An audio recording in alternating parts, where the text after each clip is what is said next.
I found out I was pregnant through a psychic. It sounds like a roller coaster.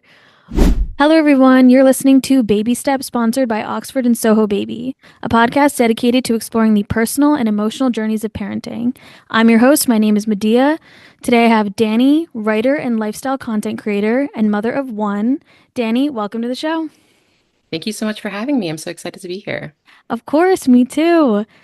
So, we're going to start with something called the Fast Five, where I ask you five questions back to back and you answer with the first thing that comes to your head.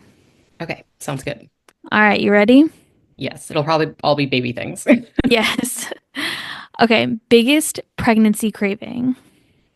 Ooh, fruit actually, which is not my norm. I'm not a healthy eater, so fruit, a lot of fruit. Fruit. I hear crazy things like chocolate and cheese or but Yeah, fruit, that's, I'm not like it's not my go-to. I thought it'd be like hamburgers and sushi mixed together, like, because I'm such a like crazy eater, but it was literally just like fresh fruit. Like your body really just craves what it needs, I guess.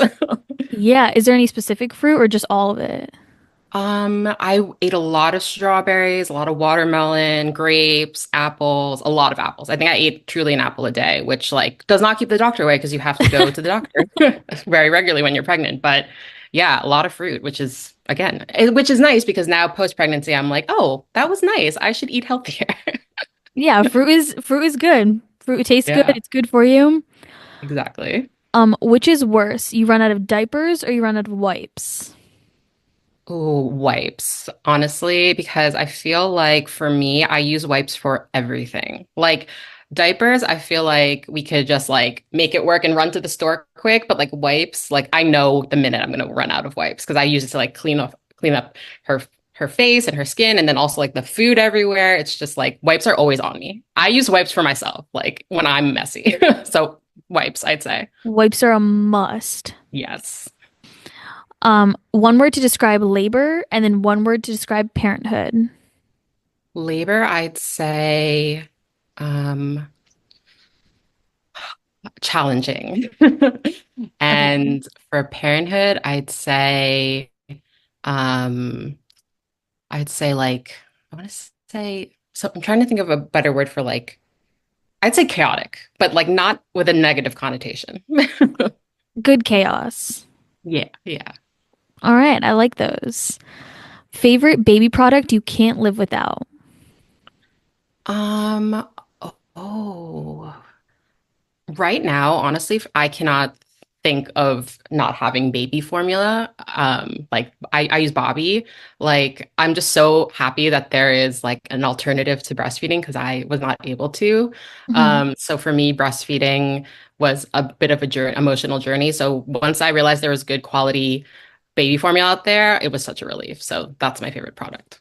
Yeah, so you tried breastfeeding and it Yeah, it didn't. was such a challenge. And it was funny because going into pregnancy and motherhood, it just never even occurred to me that that wasn't going to be an option for me. Like I've heard other people have struggles, but for some reason in my head, I just was like, yeah, I'm going to breastfeed. Like I don't even have to think about food. Like, and Mhm. so, and it was challenging because when my baby was born, she had to stay in the hospital for a few extra days because she had a bilirubin issue, which kind of was contributed to due to the fact that I wasn't able to breastfeed and I was trying to. So it just was a very emotional journey. So once I realized I didn't have to be putting that pressure on myself and could really just like have other options, good options, it was really a relief. So she's starting to have like solid foods now and transition. So I'm just like, but knowing that I have the formula, it's just this like reassuring thing at every stage so far of my motherhood journey.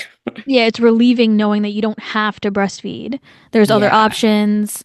Yeah, Yes, formula exactly. is a must. That's a good one.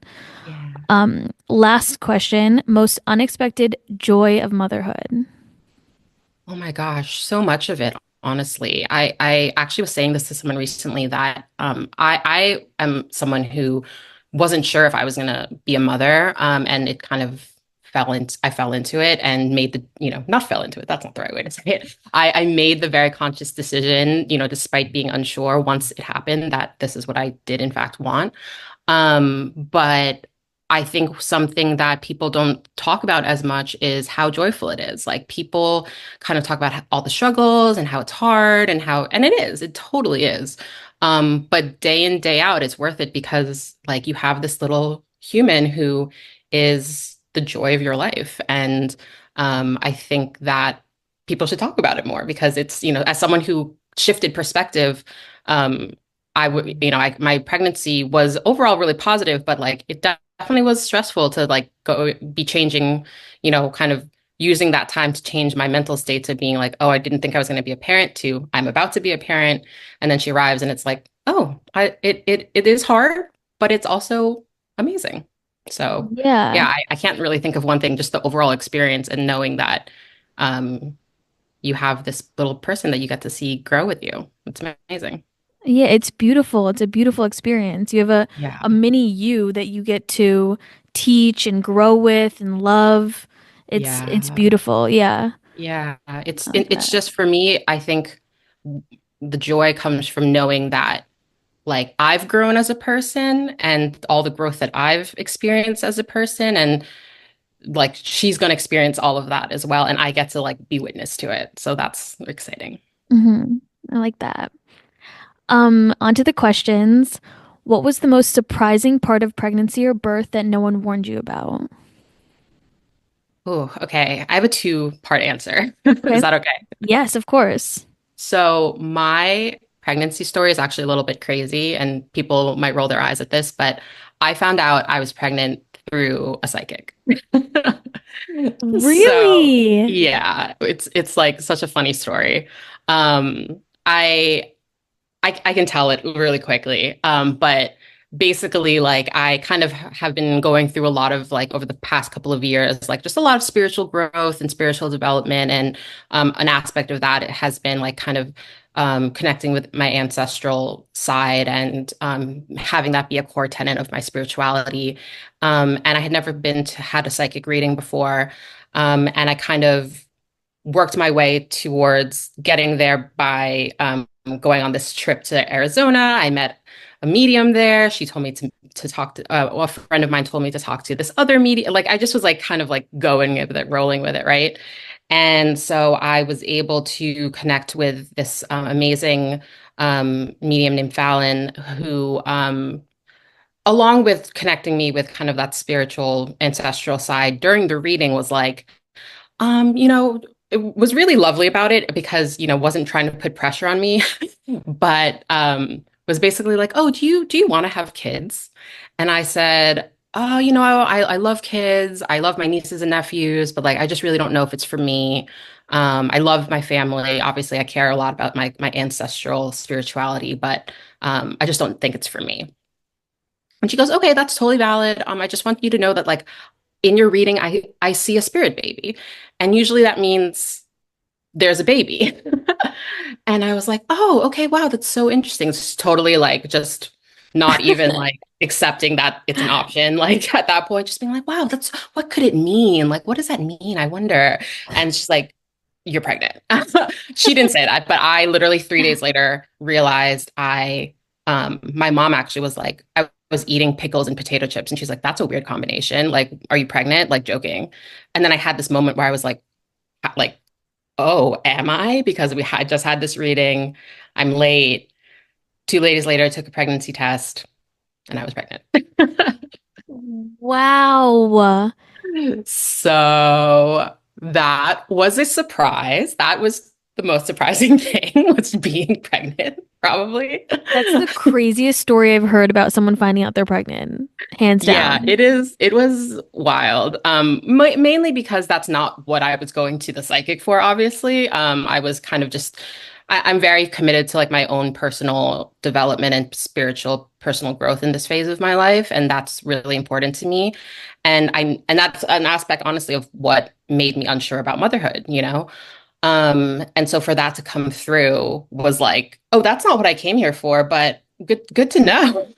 Yeah, good to know. Very good to know. Yeah, so that is one aspect. And then the other aspect was you said of like of pregnancy and labor, right? Yeah. Yeah. So the other thing for me, I briefly mentioned was my labor like was after I gave birth, not being able to breastfeed, but even during my labor, like I was trying to have a natural birth. And I went 20 hours without any medicine. I was just like breathing exercises and walking, pacing, and I was powering through it. And I was like, I'm gonna have this natural birth. I'm gonna do it. And it just did not happen that way. I hadn't ended up having to have a C-section. They ended up having to give me an epidural, which I didn't want. I obviously did accept it and eventually, but I really didn't want to go that route. I wanted to be able to really feel the experience of having this child. And so I felt really disheartened, and that I think was one of the hard things for me, to realize that, and honestly was like a really great motherhood lesson, right? And at that point of you have no control. Like it's going to go how it's going to go, and you just have to ride the wave. And as long as you're healthy and safe and your baby is safe and, you know, you're doing the best you can, that's really all you can do. But yeah, I think it was a challenging moment for me to realize, like, wow, I don't have control over this situation as much as I planned and I prepared and I thought I was going to have something and go my way and all the way through to like the breastfeeding thing, not being able to breastfeed. Like it was just like one experience after the other of like, okay, just relinquish control. Don't try to force something that's not going to happen the way that you saw it, and do the best you can with what is given to you because that's what life is, right? Mhm. But that is, but to that point, as much as I'm sugarcoating it, it was hard. It was definitely really hard. Yeah, that sounds so sad and awful. But Yeah, it it was just like, one of those situations where you're like you prep when you plan for something and it doesn't go your way, but like mhm. on like a very extreme scale. Yeah, and with having a child, you can plan down to the T, Yeah. but you don't know what's going to happen. You don't know what life Yeah. is going to throw at you. So you got to just go one step at a time, one day at a time, and just Yeah. pray for the best. Yeah. Yeah. It really was a lesson and it's something I'm still, meditating on and talking to my therapist about in terms of like it's this ongoing lesson in like let go a little bit. You have to, there are things in life that you can't, most of life is things that you can't control, but there are certain things that you can control. And one major aspect of that is your perspective. And if you can look big picture and see the beautiful side and the positive side of not so great experiences, that's only going to better help you and equip you to be the best parent you possibly can be because that's what life is. And now you have not only your life where that's a part of it of that lack of control, but you have this other life that you're responsible for and witness to, who also is going to have all these unexpected things come through, and it only makes you stronger to be able to weather those storms as best you can. So I'm working through seeing the positive sides of it, but it was definitely a challenging moment for me, especially after going through this journey of not knowing I was pregnant, then being like trying to have some level of control over the situation by like planning it, and then getting to this point where it's like, nope, that's not going to happen. It sounds like a roller coaster. But something Yes, my dad definitely. says is when you change the way you look at things, the things you look at change. I love that. That's beautiful. Yeah, And so that is changing your so perspective. Yes, that is so, and that's I think what so much of parenting is. Like you're not only you're changing your perspective on not only how you're living your life, but also how you are perceiving all the things that are coming towards you, right? Because Mhm. life is kind of an endless series of unexpected chaos, right? That to use that word. And so something that I think about a lot is like, you know, life is chaos, but what you make of that chaos is what makes your life, right? So that for Mhm. me is really how I try to live my life day to day, and have that perspective of just understanding like you have no control over the chaos, you only control what you can. And if you can do that, then at least you have peace in that sense, right? Yeah, you can So always yeah, take something positive out of everything. So just yeah. trying to look at the bright side, Hmm. focusing on the good, Yeah, Yeah. just controlling your perspective gives you some sort of control. Yeah, 100%. It's really that mental. Half of the time, a lot of the things that we go through are just like your own mental battle with yourself and Hmm. being able to, yeah, see that bright side. And it's not to say that there are not really horrible, awful, difficult things in life. There is. That's almost the point, right? Of like most of life is pretty shitty. But you've been given a life and it's your responsibility to do what you can with it. And part of that is seeing your way through things when you can. Hmm. I love that. Um, what's some advice that you were given by friends, family, or healthcare providers that really stuck with you? Something I think that a lot of other moms that I was talking to would say was like everything's a phase. And I actually really like hearing that because there definitely is a lot of moments that are, again, it's chaos, right? Being a parent is chaos. So in that chaos, there are these moments of like really big extremes, right? Like these like intense moments and that you just really have never otherwise experienced. And I think the beauty of it is knowing that like that crying fit is not going to last like forever. It's going to, maybe she's crying all night, but like tomorrow's a new day, right? And Hmm. the same way that like maybe like she went through a really bad sleep progression when she turned 4 months old. And I was really struggling, like not getting enough sleep at night. But then now she's out of it. And I can look back and be like, that was just a phase. And that's kind of every we're adults, but if you think about our lives, it's the same thing. Like nothing lasts forever. And you really Hmm. have to live in the moment and not not be praying or hoping for like it to pass because at the same time that it's difficult, it's like you're never going to get that again. So Hmm.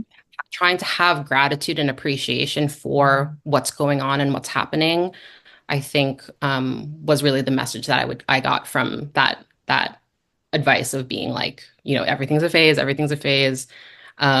Just enjoy it while you can because it goes so fast. And it's been 6 months with my daughter, and it's like I can't believe it. Like it truly, the nights are long, the days are long, and then like the weeks and months, it's just like, where did it go? It's crazy.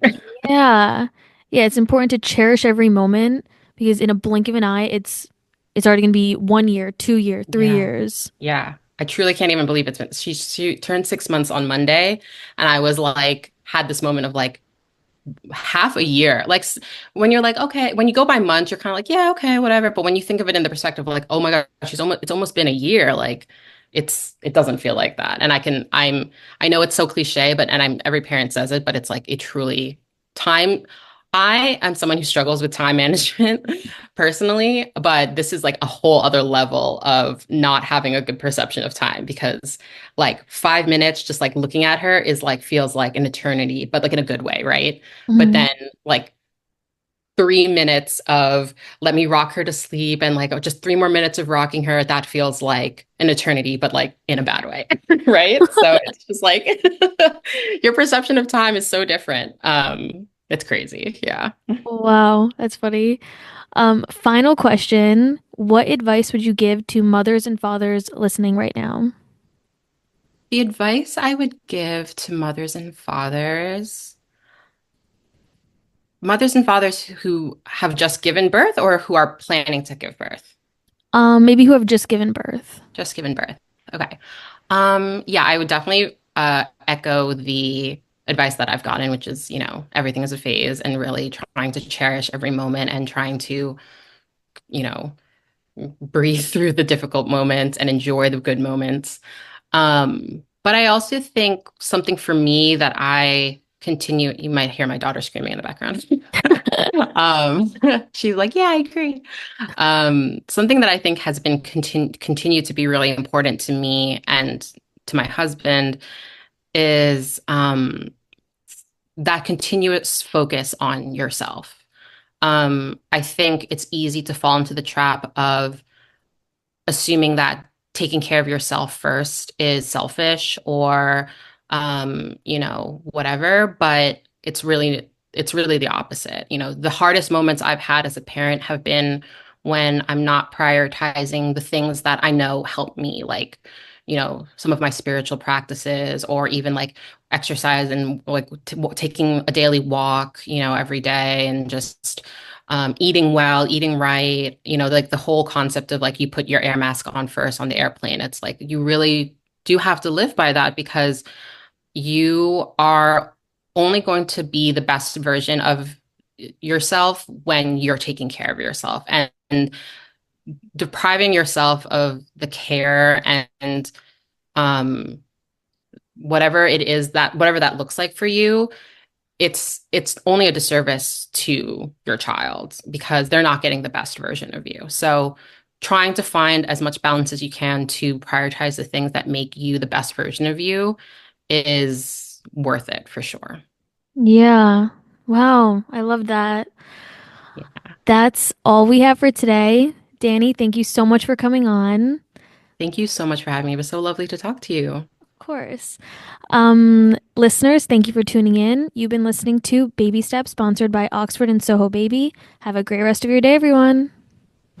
You've been listening to Baby Steps, sponsored by Oxford and Soho Baby.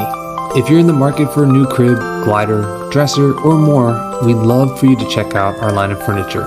Head over to oxfordbabyandkids.com or sohobaby.com. All links are within the show notes.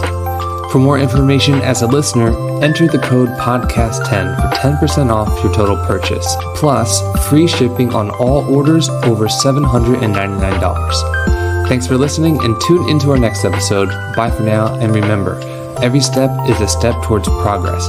We hope today's story gives you the confidence and the assurance that every journey is different, but we do it together.